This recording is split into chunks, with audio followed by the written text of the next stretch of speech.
vous allez aussi bien que moi. Moi, ça va très bien. Parce que oui, je suis en vacances. Donc, je profite, je bronze, je me baigne, je vois les amis, je sors, je voyage. Et ça fait du bien. Mais, j'achète aussi. Et c'est pour ça qu'on se retrouve pour une vidéo book haul. Mais cette vidéo va être petite. Parce que j'ai été raisonnable, je n'ai acheté que 8 livres pour le book haul de juillet. Le tout premier de ces 8 livres n'est autre que Diabolique, Protéger ou Mourir de S.J. Kenkei, j'espère que ça se prononce comme ça, aux éditions Bayard. Donc là, de quoi ça va parler? C'est une dystopie. Donc ça va se passer, je ne sais pas si ça se passe dans notre univers ou dans un univers totalement inventé, mais dans cet univers-là ou dans le nôtre, il existe ces nouvelles personnes ou robots ou choses qui s'appellent les diaboliques, et les diaboliques sont faits pour protéger une seule et même personne. Ils sont fidèles à une seule et même personne. Ils sont prêts à donner leur vie ou à en prendre d'autres pour protéger leur, entre guillemets, leur maître. Et ça dit derrière qu'ils ne sont pas humains. Donc ça ouvre plein de possibilités. Ça peut être des androïdes, ça peut être des extraterrestres, ça peut être une nouvelle création de l'homme, mais autre qu'une machine. Donc voilà, ça peut être plein de choses. Je veux pas en savoir plus parce que je pense que sincèrement, ça peut être bien tourné. J'aime beaucoup la couverture avec ce côté papillon et papillon en haut et papillon en bas en fer forgé. Donc ça sous-entend peut-être qu'il y a cette connotation de robotique, de robot, d'androïde. Après, à voir. Continuons avec les dystopies avec Les Vigilantes, le tome 1, Le Foyer, de Fabien Clavel aux éditions Rajo. Donc là, de quoi ça va parler? Ça va parler d'une jeune fille qui s'appelle Anna, qui est une vigilante. Sa mission, c'est d'observer et d'espionner les opposants au parti. Mais, bizarrement, elle est prise à son propre piège puisque elle aussi, elle se sent observée, elle aussi, elle se sent espionnée et du coup, elle se sent pas très à l'aise et même elle commence un peu à tourner le dos à son propre parti. Donc, est-ce que l'heure de la révolution aurait sonné? À voir. Donc ça peut être aussi pas mal, surtout qu'il est court, donc je pense que ça peut être une lecture assez sympa là, surtout en plus pour l'été, ça peut être cool. Le prochain, j'espère que ça sera un énorme coup de cœur, c'est The Sun is Also a Star de Nicolas Yoon aux éditions Bayard. Donc vous savez comme j'ai énormément aimé, apprécié, adoré, adulé, idolâtré, admiré Everything. Donc j'espère que celui-ci me fera le même effet, même si j'en doute. On en reviendra sur d'autres vidéos ou quand je l'aurai lu, mais à voir. Mais je pense que par contre, ça même si c'est pas un aussi gros coup de cœur que Everything, ça sera quand même, je pense, une très bonne lecture.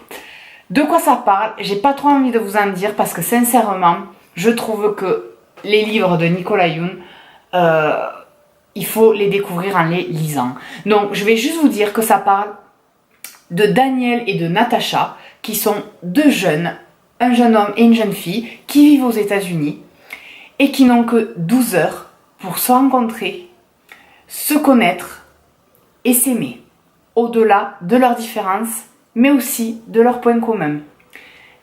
Qu'est-ce que je peux vous dire d'autre? Lui, il est plus dans la poésie et dans l'amour, donc un petit côté romantique, et elle est plus dans la science, dans le côté rationnel des choses, le côté terre à terre. Donc je pense que effectivement, peut-être ça sera pas un aussi gros coup de cœur que Everything, mais je pense que ça peut être une très bonne lecture qui met du baume au cœur, qui soulage le cœur, qui émerveille le cœur. Voilà, du moins en tout cas c'est ce que j'en attends et c'est ce que j'espère maintenant de Nicolas Yoon. Alors désolé Nicolas Yoon si je te mets beaucoup de pression, mais depuis Everything, j'attends ça de tes livres. Et le suivant, c'est Un palais d'épines et de roses de Sarah J. Maas aux éditions La Martinière. Donc là, on est dans un autre monde, un autre univers, c'est de la fantasy. On va rencontrer Fer, qui est une jeune fille qui part à la chasse pour nourrir sa famille et qui, lors de cette chasse, malencontreusement, elle va tuer un fée. Un fée, on va dire que voilà, c'est un être entre guillemets supérieur ou en tout cas qui fait partie de la féerie. Et du coup, pour cet outrage, elle va être amenée dans le royaume et prisonnière d'un certain grand seigneur qui s'appelle Tamlin, qui va donc la surveiller, mais qui pourtant la traite comme une princesse. Et pendant son séjour, elle va se poser beaucoup de questions et elle va se rendre compte qu'il y a un certain mal qui ronge ce royaume et que ce mal-là pourrait même atteindre le royaume des mortels d'où elle vient. Et elle se rend compte aussi que quelque part ils attendent une certaine forme d'aide d'elle. Donc ça va être un côté mystérieux, aventure, découvrir leur monde, découvrir leur fonctionnement et qu'est-ce qu'est ce fameux mal. Donc ça, je pense que ça peut être vraiment de la bonne fantasy si c'est bien écrit, s'il y a plein de petites choses, de petits détails qui ont été vraiment revisités parce que c'est pas le premier livre qui traite des fées, donc à voir. Et là, je vais vous parler de Follow Me Back de A.V. Ginger aux éditions Robert Laffont. Donc là, c'est un roman qui vient de la plateforme Wattpad. D'ailleurs, dites-moi en commentaire si vous aimeriez que sur Wattpad, justement, je mette en ligne mon roman que j'écris depuis un petit moment. Voilà, ça. Je sais pas si je vous dis de quoi ça parle. Dites-moi déjà en commentaire si ça vous intéresserait que je poste le début, en tout cas, du roman que j'écris. Bref, en tout cas, voilà, ça vient de cette plateforme-là qui sort, où on découvre de plus en plus de petites pépites, de petites perles et qui sont donc publiées. Là, de quoi ça va parler? Eh bien, tout simplement, on va être vraiment dans l'univers de Twitter, des réseaux sociaux, puisqu'on va suivre une jeune fille qui est à fond sur sa star, sur son idole préférée, qu'elle suit, elle est un peu agoraphobe, donc assez souvent enfermée dans sa chambre, mais elle s'évade en suivant son idole qui s'appelle Eric Thorne sur tous ses réseaux sociaux. Et Eric Thorne a l'air d'aimer ça, de dire qu'il aime tout le monde, etc. Mais au fond, cette superstar n'arrive pas trop à gérer tout cet amour qui lui est donné, surtout depuis qu'une superstar a été assassinée. Donc il a un peu la frousse. Et effectivement, il devrait, parce qu'il y a un profil fantôme qui essaye de détruire sa réputation. Mais on ne sait pas pourquoi. Et je pense que c'est ce qu'on va découvrir. En tout cas, d'après les critiques, ça a l'air d'être, comme ils disent, un page turner. Donc, à vérifier si c'est la vérité. Le suivant, c'est Les Puissants, le tome 1, Esclave de Vic James aux éditions Nathan. Donc là, on est dans notre monde, mais on pourrait dire dans une autre dimension, puisque ça se passe en Angleterre, où c'est une Angleterre qui est gouvernée par une poignée d'aristocrates au pouvoir surnaturel, et en fait, il faut leur donner 10 ans de notre vie en esclavage pour pouvoir vivre correctement. Du coup, on va suivre Abby et son frère Luc dans leurs 10 ans d'esclavage auprès de ces aristocrates.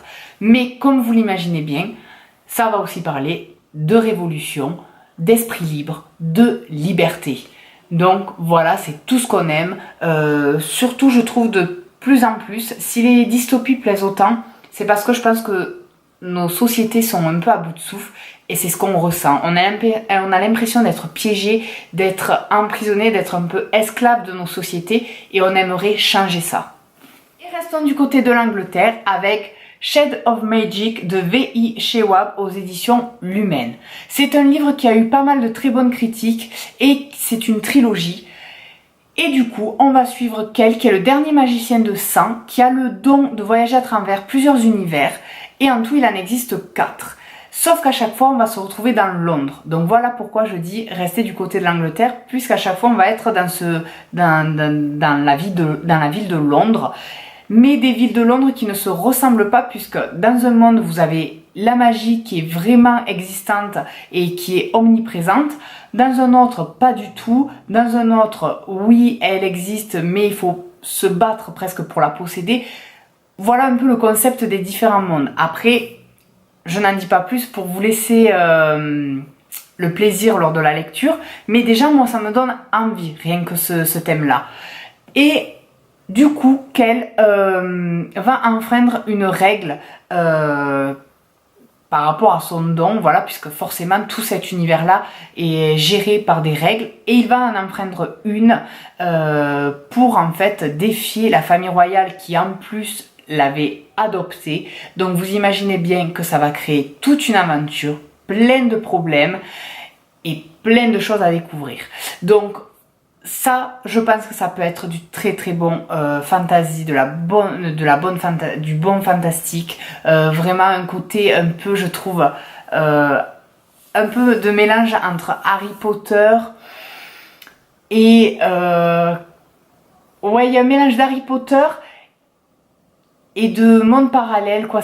Je pense que ça peut être très bien. En tout cas, les critiques en parlent énormément.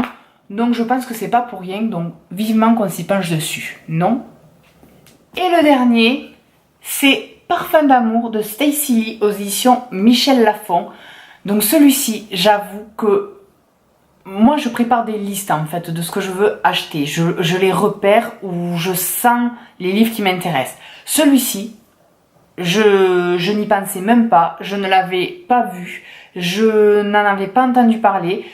J'y suis passée devant complètement à la FNAC et il m'a hypnotisée, et quand j'ai vu le derrière, je me suis dit oh mon Dieu, quelle idée originale. On va suivre en fait Mimosa qui a 16 ans et qui est la dernière aromancienne de son monde. Et aromancienne, qu'est-ce que c'est?